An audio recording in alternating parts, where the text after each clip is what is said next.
Okay, so today we're going to talk about last year's tournament. We're going to talk about things that we could maybe see better from last year's tournament going forward.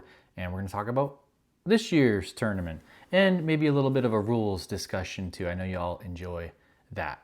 So we're going to call this our first episode of Frisbee Forever. What do you think? Okay, we are back. Haven't done this for a while. I don't think we did any podcast or whatever you want to call this before last year's tournament at all. I wanted to just talk about last year's event. It was awesome. It was amazing. We had obviously what's been called a Frisbee Council Committee by Jake Bajera. He's a member of this council committee, and Amber Paradis and Darren Clark. They obviously handled a lot of the responsibility for last year's tournament, and I think we're all thankful for that. So make sure you let them know that when you see them. I don't think we couldn't have done it without them. I'm happy to say that this year I will be more involved. I'm excited for upcoming tournament this year. We're going to talk about that a little bit at the end of this video. But what are you all here for? You want to hear about last year's tournament. I don't think I've ever done this before where I kind of recap the previous tournament. Usually we just kind of let it go and it is what it is, or we're just so tired afterwards that we don't have a time to give feedback. But I will say right off the bat, my clickbait is not what you might think it is. We had a lot of new teams, new players, new teams last year. A lot of people came from Georgia. And I just want to say right off the bat that I think they're a great addition. You guys are all a great addition to the tournament. I hope I conveyed that to most of you if I could have. And I think anytime you have new people brought into the mix, it adds a different flavor, different elements, different playing styles, different everything, and I think that's what keeps our event getting better and better. If we just did the same thing every year, it might grow stale.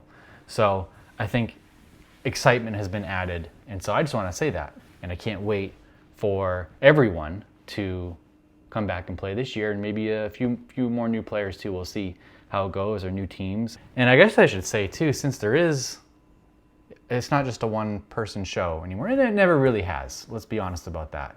Zach Lewis has worked hard with me over the years, and now we have even more helping, more in a more direct role. So obviously some things that I talk about in this will be the tournament's opinion, and some of it will be my own personal opinion. So I'm the one making the video, so I guess I can put my own opinion in there. So just keep that in mind as we go forward. And I don't have a guest today, so I'm just talking to you, just me and myself. So maybe we can change that going forward, because I want to do these again for you guys, for the many dozen of you that regularly tune in. Okay, so where are we at? Talk about last year's tournament. A few months have passed since then. The dust has settled, and it was a hugely successful event. Just in case you missed it, I'll just shout out the division winners that we saw last year. The Southern Division was Slip Disc, and then Flight Risk won Down East Division. Young team from Brunswick is no longer young and fun. They are fun, and they're still young, but now they're a force to be reckoned with. So they won the Down East Division. Then we had Georgia Heatwave. We've alluded to it. New team comes up, and they pulled off no easy feat, winning Mid-Coast Division. That is not an easy division to win, and they really showed they could play with and beat anybody. A great collection of players from down there, and getting that Mid-Coast Division title, that was a great first-year achievement, and we'll see what happens this year. And then, of course, Land Sharks took down the Mountain Division. They climbed the mountain, they won. And that team, of course, had a few Georgia players, some main players. So that tournament experience from those main players and the infusion of talent from down south made for a pretty formidable team. And shout out to No Discussion, second place. They've had an ascension each year, climbing divisions. Now it's a top division, and so mountaintop division. So now we'll see what happens next year. One more spot to go. So that was a recap from last year. It was, very competitive tournament. I don't have a lot more of the results to talk about. I think it speaks for themselves. I will say what an amazing accomplishment that our team captured every single game. I think except maybe some consolation games, but that was on purpose. But every single game was captured and recorded, posted within days onto YouTube. That is a first for us. And we had that goal for a long time to capture every game, but I've always been hesitant to do it because I want to make sure we make it a good quality production. If you look through our previous full game posts from years in the past, like a lot of effort was put forth for the production value, but I think we found a little system with the commentary, and we're going to work on improving the whole thing for next year. So we've got a few ideas to improve the setup and the presentation. So we'll get better. Bigger and better, as always, is the goal here. So shout out to Jake especially and Darren. They really worked hard on that. Jake spearheaded and Darren too. They really worked together as a good team with the stat keeping too. And we'll definitely be looking for volunteers to keep helping them, but that is such a monumental task to do that. So please let them know you appreciate what they've done. We'll talk a little bit more about that too in a moment here. I guess one more shout out before we move on to some feedback from last year. Amber, she kind of was our facility person. She did a lot of coordinating with the pitch, and as you guys know, it's not our facility. We don't own it, so we are just guests at the pitch, and so she did a really good job of keeping our reputation there good, being that liaison. So great job, Amber, and she did a lot of other logistical things behind the scenes. So I can't list it all right here, but I'm looking forward to helping them more this year, being more available for that. So let's go to some feedback, I guess, from last year, because I really, because they were helping so much, I was able to really step back and look at a lot of things as they carried that heavy logistical load. I could kind of have a more bigger picture viewpoint. And so just a couple of things I wanted to talk about, and I'm not singling out any individual. Everyone, I think I'd be proud to play with anyone, and I look forward to playing with everyone again this year. But just some feedback, because we never want it to get to the point where we have to, make tough decisions. We never want the event to, I've always said in the past, it only takes one really bad incident for the whole thing to be in jeopardy. And that's still the case. We've never had that one incident, but, have we gotten a little closer than we've wanted to? Probably. So let me just mention a few things and we'll talk about it.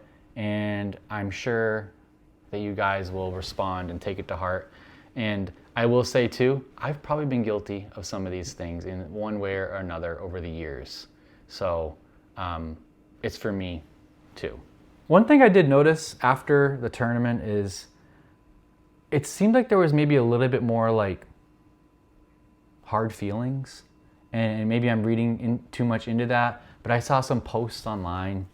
I wouldn't say anything ever crossed the line, but a little bit of like that smack talk, and I know there was some underlying things, And once again, I hope I'm not reading too much into it, but I only say it because, okay, hopefully I'm wrong about that.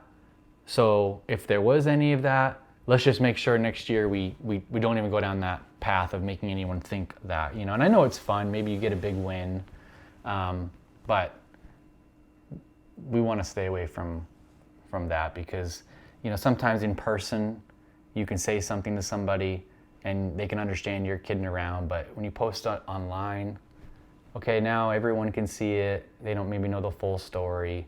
Hopefully it's all good intentions. So just be careful, I guess, of what we post online.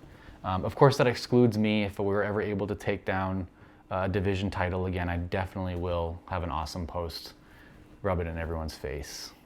I'm just kidding, but like I said, you never know, I could be guilty of that too someday. Man, I wish there was people here to laugh. That was supposed to be a joke.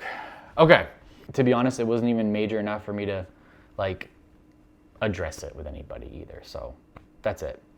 A few on-field things that were like reported, little things. I guess just, like I always say, before you do something you regret, just breathe. Just remember we're playing for a silly medal or, you know, a team photo where you get to hold up number one. I mean, that's it. That's all you get in the end. So just don't do anything you regret to get that. Like I said, we never had an incident where it was like, wow, this is really bad, you know. And if anyone did report anything, you know, I will say I tried to do my due diligence, and so did the other members of our committee, and nothing turned up from that. So, not saying these things didn't happen, but we don't want it to ever happen. Let's just say that. I have observed this too over the years, and last year especially. And once again, it's not singled out at any one in particular, because if I'm mentioning it, that means there's multiple things. So don't overreact. I observed a lot of shouting from the sideline, and not shouting positive, but like really shouting negative, like arguing calls, like really, really hard too. And I witnessed a couple of these incidences, and I just felt like, wow, I feel like I'm watching, maybe you've seen these news stories where like parents go to their kids' sporting events and they're yelling at the referee, and it's just, it doesn't look good. It's I guess, to be honest, it's just kind of embarrassing. That's a strong word, I know, but just know that if you're yelling about a call and you're just, like, don't do that. Please don't do that. And I would say almost every team is guilty of that to some degree. But a couple of those really rose higher. Like, you can hear them on the videos. And it's just like, guys, I don't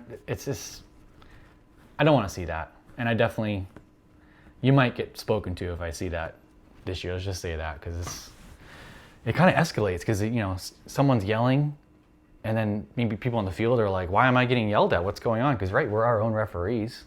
And then that starts escalating and gets people heated up. So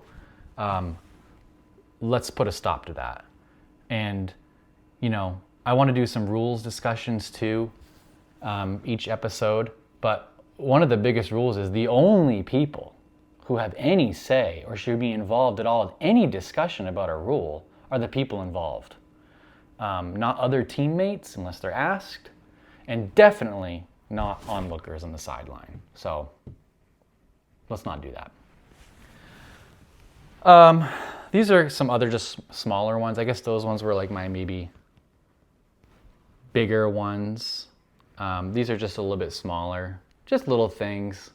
And I know it comes from not a bad place, but sometimes people will walk up to the stat keepers and they'll be, oh, you missed a goal that I scored from the last game, and, you know, or you got this wrong, or something like that. And I guess just remember, like, we're not professional stat keepers.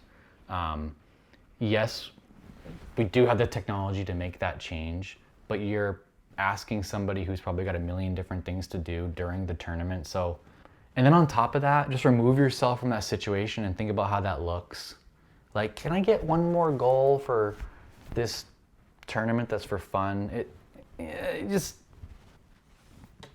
Let's just think about that next year when you.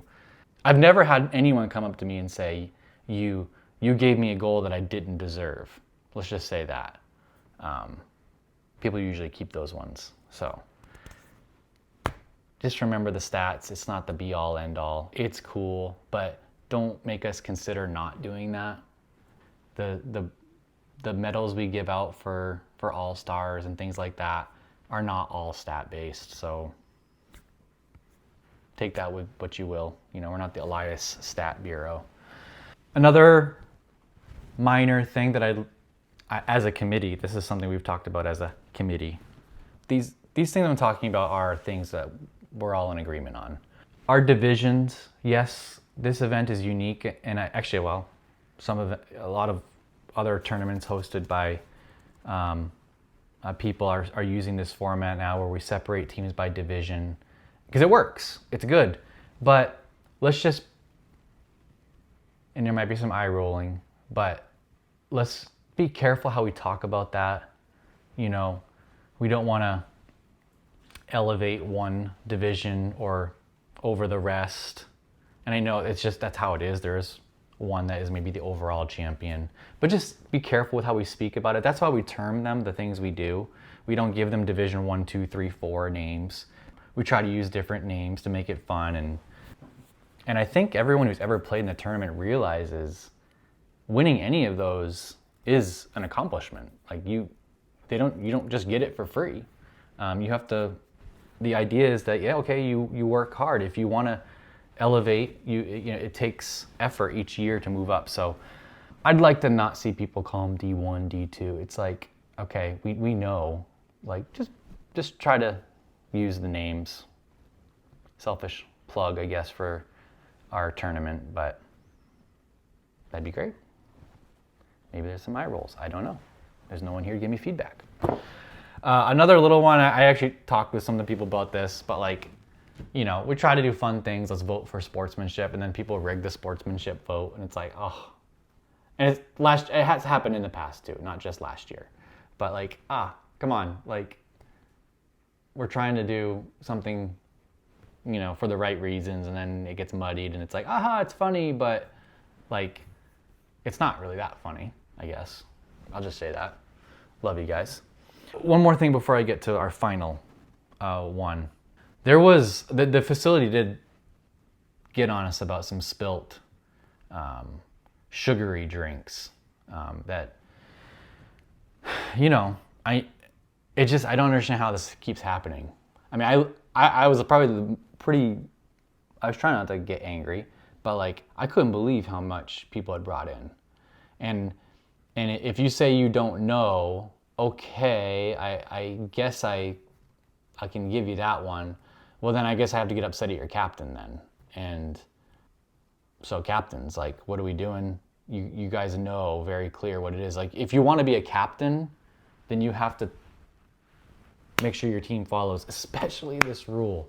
Like, the pitch is great to us, but there's not a lot of tolerance for this. It's a very expensive turf they have there, and I don't know about you, but I don't want to play outside in the end of December. I'd rather play indoors. So, okay. So that kind of is some of the little things I wanted to bring out. I hate doing it, but if I can't do it here, where can I do it? We don't have enough time at the tournament to talk about all these things in our little announcements. So if you're listening to this, take it to heart, help others. If you witness these things, help us to eliminate it if we can.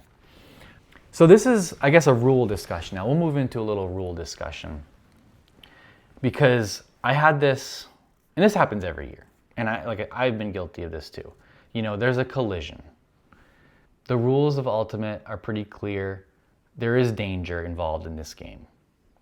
It's a non-contact game, but there is danger. So sometimes people get that confused. It's non-contact in like the same way that basketball is non-contact. People get injured all the time playing basketball. So there's going to be injuries in Ultimate, even though it is non-contact. So let's get that out of the way. The rules even state it. Maybe they're on the screen right here. But I was sent videos last year of incidents where, in some cases, people got hurt. And there is what we call in Ultimate Frisbee a dangerous play. That's a type of foul, a dangerous play foul. So these things, if we work hard and are aware of that it is a foul to play in this way, hopefully we can avoid injuries, because we don't want there to be injuries, and unfortunately there was last year. So I thought about showing one of the incidents, but I'm not going to. I think there's a misconception as to what is allowed. A lot of times people say, well, I was going for the disc. Okay. Like that absolves someone from a foul, but the truth is that's not the case. One of the dangerous play rules here lists, it's considered a dangerous play to be running without looking when there is a likelihood of other players occupying the space in which the player is traveling. So maybe you're a defender and you see the disc in the air. Maybe I have a video of this exact situation, and you're running and you swat the disc away, and then after you swat the disc away, you completely annihilate the offensive player who was coming to catch that disc, and then they are hurt. If you bounce up and say, well, I was going for the disc, in fact, I even made the play, which is true. Most times when you block the disc before contact is made, it's generally not a foul, but not in the case when there is a significant collision. So if you were to see some of these examples I have, I think everyone would agree, oh, that was significant. So that is a foul, even though you could probably find a little rule that's like, well, I got there first. It doesn't matter. If you never look to see who's coming, so you're not even aware that they're there. So I didn't mean to hit them, but by this rule, that is a foul because you didn't look. So we are required, before you make an aggressive play, you have to take stock of your surroundings. And if you realize that, boy, I could make this play, but if I do, I'm going to hurt someone or collide with them, then don't make the play. So, and in this particular situation I'm thinking of, both players did not look. They are both keyed in on the disc and they both hit each other. So if you were to continue reading here in this section, you would realize that that's an offsetting foul. They're both at fault. But the result would be that one person is injured. So we don't want that. So, and I heard this, and I hope no one takes this personally, but sometimes say, well, we just play a different style. Okay, that's good, but whatever style that is, it's some hybrid version of like football, basketball, and Ultimate Frisbee. It's not Ultimate Frisbee. So that's all I would say about that. I love football and basketball, but we can't take elements of those sports and apply them to Ultimate Frisbee where it's convenient, I guess, or it's just that's a different game. We want to play Ultimate Frisbee. So like I said, I love football, but it's not Ultimate Frisbee. So those are the rules we're going to go by, the Ultimate Frisbee rules. That's all I have to say about that. I'd like to know what you guys think. I think we could do better at all learning the rules. We've been doing this. This is now going to be coming up 8 years. It doesn't take very long to learn the rules of Ultimate Frisbee. So let's do that this year and all become more familiar, because it'll make for a better product. I think ever since, I want to say this is at least the 4th year now where we've been fully in with USA Ultimate rules, and I think the quality of play has gotten better every year. So let's just keep doing that. Let's keep working our way to a better version of this game that we love. Okay, this is where we're going to talk about next year's tournament. And there's been a lot of questions about next year's tournament. When? What will it be like? So what I'm going to do is play a video for you guys right now, and you're going to learn more about this year's tournament.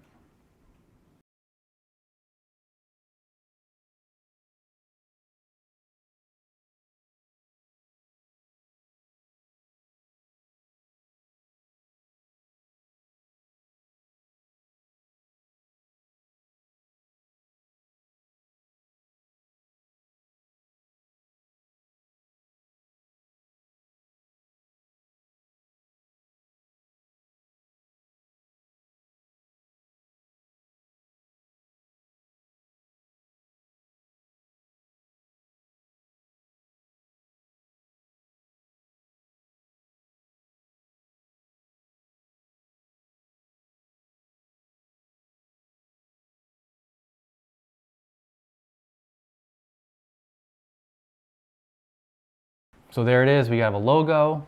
We have a date, December 25th and 26th. So real quick, some details. The tournament now will just be on that one weekend. Every team will play December 25th and December 26th. There won't be any dates a few weeks before where we've had the local teams play their prelims. It's all going to be on one weekend. I think that's going to make things better from many standpoints. We talked as a committee. It's going to be awesome. I'm very confident in that. So mark your calendars now, December 25th and 26th. Okay, so what will things look like? The 25th, of course, is a holiday. And so we have access to the pitch. We got a few more hours. We've expanded our rental time. And the 25th, each team will play 2 preliminary games, just as they always have. And then on the 26th, every team will play 4 games. 1 more preliminary and then 3 bracket games. So it's the same basic format as we've always had. 3 preliminary games, 3 bracket games. Every team plays the same amount.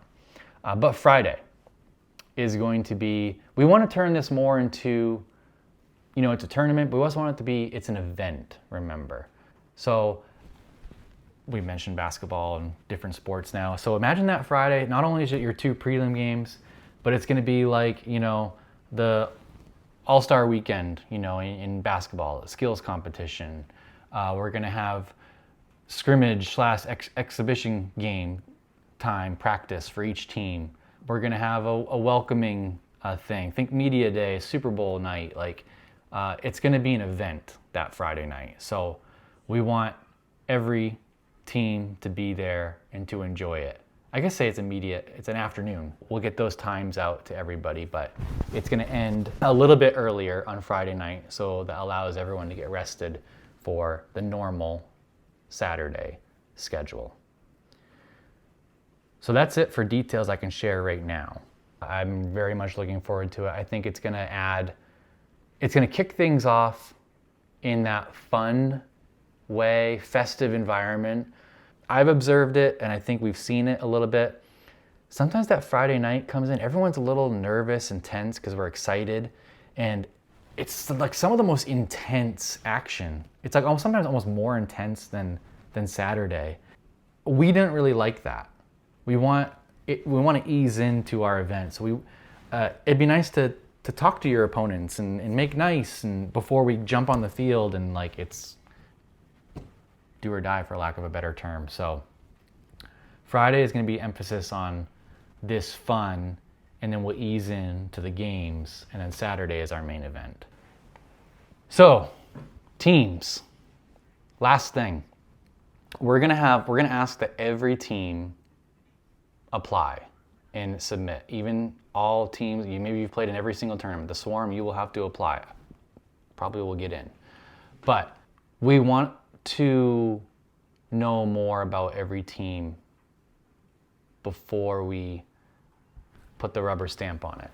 So don't get scared of that. We just want teams to be all on the same page, same playing field. It gets a little tricky when you have waiting lists and things like that. So we want to be able to evaluate everything and then pick our 16 teams. And hopefully we get 16 teams. I'm assuming we will. I have no reason to think we won't. We want teams who maybe missed in the past to come back.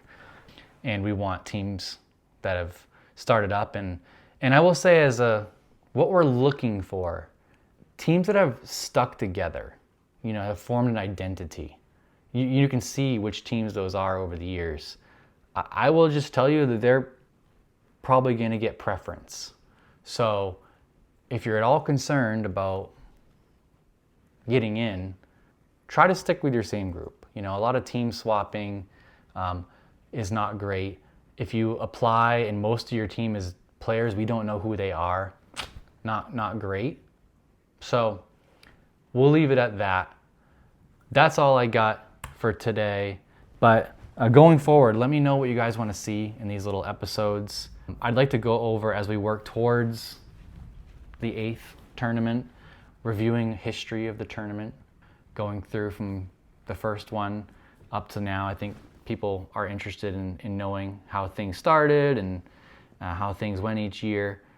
Like I said, we'll do a rules discussion in each video, and then whatever news has happened tournament-wise in the meantime. And I'll keep you up to date on tournament news and any other news in the Frisbee world. As a side note, we think we've found maybe a group to play with out here in the great Midwest, Iowa. So we'll see. Your boy's gonna try to get himself back into Frisbee playing shape, so I'm not a chopped unk anymore. We'll see. All right. See you guys.